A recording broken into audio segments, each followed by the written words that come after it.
Bonjour et bienvenue à tous dans cette vidéo sur la programmation consacrée à l'utilisation de lecteurs de QR code en PHP et jQuery. Le but de ce mini-développement est de montrer qu'il est aisé et peu onéreux d'utiliser ce type d'appareil en milieu industriel notamment, où les contraintes de résistance sont très fortes. Et croyez-moi, j'en sais quelque chose pour y être confronté tous les jours.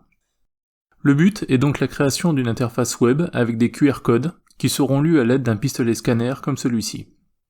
L'interaction entre la machine et l'utilisateur se fera donc sans contact. Un écran tactile pourrait faire l'affaire, mais il coûte encore très cher. L'ajout d'un clavier ou d'une souris en milieu industriel n'est même pas envisageable avec des gants de protection et une poussière ambiante omniprésente. Pour ma part, j'utilise des Raspberry Pi accolés à des écrans standards par l'intermédiaire d'un support VESA.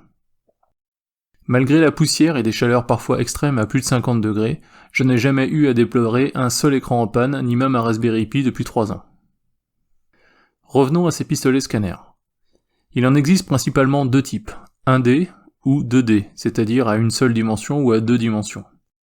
Les premiers ne liront que des codes barres comme celui-ci, tandis que les seconds pourront lire des codes barres plus complexes tels que les data matrix ou QR codes.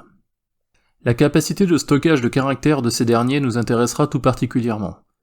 Ces pistolets, ou douchettes, pourront être raccordés en filaire, c'est-à-dire en USB, ou en Bluetooth. Pour ma part, j'utilise le Bluetooth, qui évite les coupures de câbles, ou l'arrachement d'un port USB lorsque le fil est trop court. Encore une fois, c'est du vécu. Bien, passons maintenant au code. Voici notre page web de base. Pour l'instant, j'ai simplement ajouté un lien vers la bibliothèque jQuery, et rajouter quelques styles afin d'avoir une page sans marge. Pour travailler avec les QR codes en PHP, je vais aussi avoir besoin d'une librairie appelée Barcode Coder. Je télécharge la librairie et je copie simplement le fichier phpbarcode.php à la racine de mon projet. Remarquez que je viens aussi de créer un fichier datamatrix.img.php. Ce script va me permettre d'afficher une image contenant un QR code. Voici ce qu'il contient. Tout d'abord, j'inclus la librairie PHP Barcode. Ensuite, cette page web sera appelée en utilisant 3 arguments passés en get. Le premier correspond au texte à inclure dans le QR code, le second à la largeur de l'image générée en pixels, et enfin le troisième correspond à la taille d'un carré du QR code. Je crée ensuite une bordure noire, je remplis le fond du QR code en blanc, et je génère le QR code à l'aide de la librairie. Enfin, je retourne une image PNG correspondant à mon QR code. À l'appel, je dois simplement passer les paramètres à mon image comme ceci. Voici le rendu à l'écran. Passons maintenant à la phase interactive avec la douchette.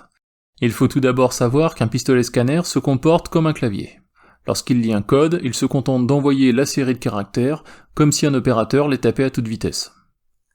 L'astuce en HTML va être de créer un champ de formulaire de type texte qui va recueillir les caractères frappés en temps réel. Ce champ devra en permanence avoir le focus afin qu'aucun caractère ne se perde. Voici le code HTML correspondant.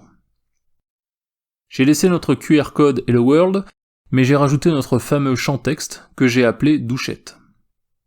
J'ai aussi rajouté une div appelée résultat qui servira à l'affichage de ce qui est scanné.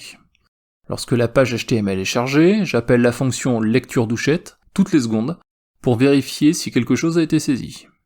Cette fonction lit le contenu du champ texte, vérifie s'il y a quelque chose dedans, et affiche le contenu dans la div résultat.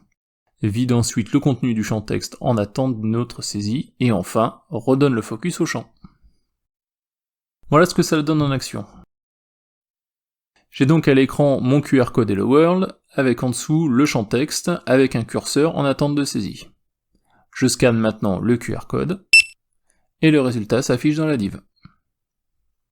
Imaginons maintenant que nous appliquions le style suivant au champ douchette. Notre champ devient invisible en étant relégué en haut à droite de l'écran avec une taille de 1 pixel sur 1 pixel. Évidemment, notre application fonctionne toujours, mais la partie champ texte est maintenant masquée. Nous avons maintenant un système complet d'interaction avec l'utilisateur.